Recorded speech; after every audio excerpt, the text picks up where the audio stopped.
So this is our video on a simple Java program, and it is basically useful for ICSE and IC classes 9, 10, 11 and 12. So in this video we are going to see how we will write a simple Java program, the very first program, and we'll try to know all the details about it. So let's begin. So here I have made a simple program where we will try to learn all the concepts related to writing a small Java program. So here you can see at the very beginning I have made a class with the name my class.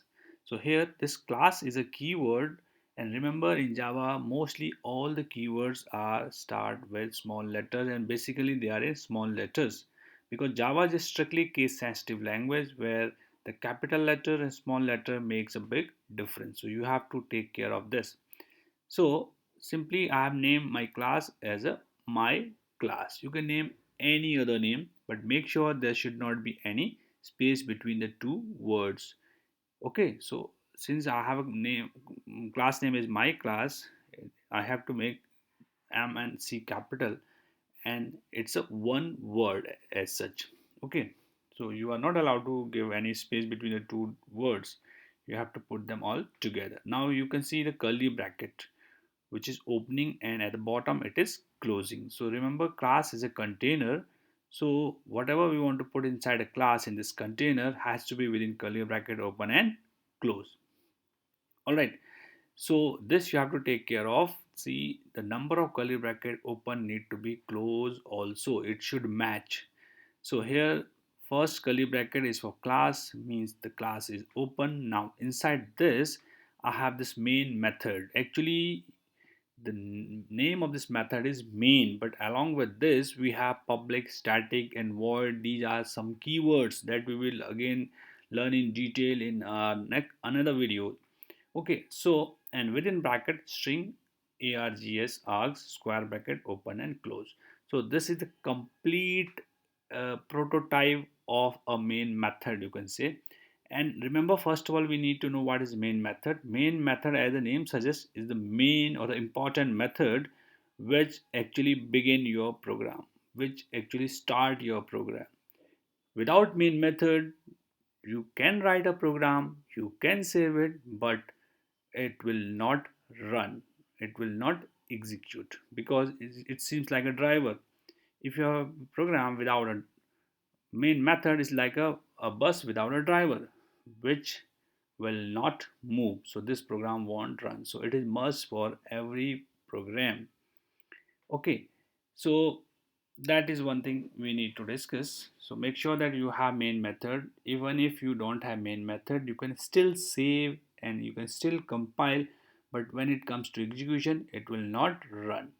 So main method is like a starter, you can say. But along with main method we have used some keywords. These are all keywords that also we'll learn in the next videos.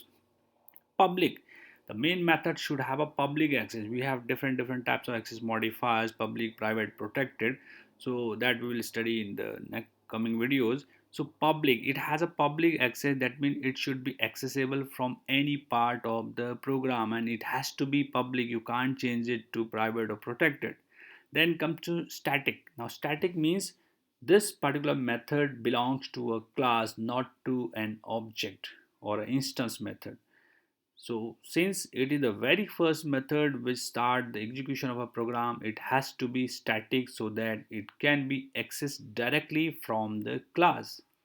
So later on again we'll go in detail, and I have made some videos on the static keyword. You can always refer to those videos also. Now coming to void. Now void means a method which does not return any value. We have to use a keyword called void.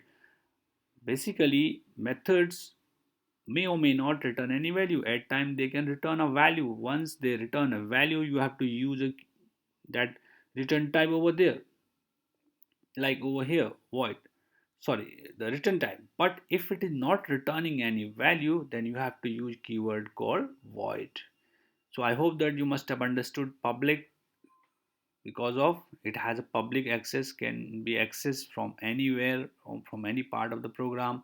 Static, so that it belongs to a class itself, should not depend upon any object to invoke.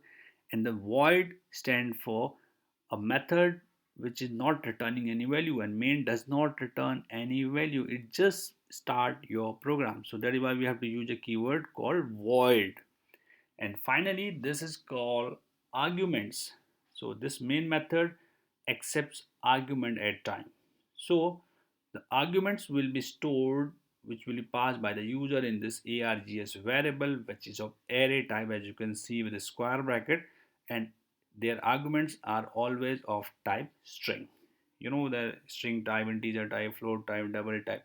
So the main method always accept arguments of string type, and it can store multiple arguments which can be stored in an array type variable. So again, in detail, when we will learn about all these public, static, void, and then the argument, then we'll come into the detail. But right now, you just need to remember that we should have this main method with this exact prototype: public, static, void, main, within bracket, string, arg, square bracket, open and close. This you cannot change. Now, coming to one more curly bracket. Now means now the body of the method begins. This was the curly bracket for the body of a class which begins, and within this class I have this main method. Now the body of the main method begin. So another curly bracket open. Now inside this we see this statement called system.out.println. Now with then bracket open and close, and something is written over here within double inverted comma. Now, so within the main method, we have one more method. As you can see, both look similar with bracket open and close after the name. Same way here, bracket open and close after the name, println. So this println is a method which is going to print anything which you put inside it as an argument. So this println is a ready-made method. You know, in Java there are a lot many ready-made methods are there in the library, and some of the method we create our own, but this is the ready-made method available in Java's library, and its job is to print anything which we pass as an argument. So here in this case we have passed argument as hello Java, and it's a string is nothing but a group of characters. As you can see, these are group of characters and has to be enclosed within double inverted comma, open and close. So this println method will simply print, but we need to know from where this println method has come. This method has come from this particular class called system. As you can see, system class with S capital. Again here I have a class called my class with M and C capital. This my class is created by the user, by me, and this system class is already there in the Java's library. So what we are doing, we are straight away using this system class, and once we have imported the system class in our program, all the methods of this system class, all the variable of this system class, all the object of the system class will be available to our program. So I hope that you are getting, this is the class made by us, but this is the class we have imported from the Java's library. And this system class had this println method which will print whatever is put inside this double inverted comma on the console. But remember, to invoke any method of a class or a member of a class like println, we need to have an object. We need to have an object of the same class. Okay, so please remember, to invoke any member of that class, in this case it is println, or a method of that class println, we need to have the object. Only the object of that particular class, in this case out, is capable enough to invoke this method. No other object can invoke it which does not belong to this class. So in this case, you can simply can say system is a ready-made class in Java library, has an object called out which can invoke the method of the system class called println, and this will simply print the particular string on the console. And while using this, make sure that we have to use dot operators. System dot out dot println. This dot is an operator which is required while invoking member of a class with the help of an object. So you cannot miss out this.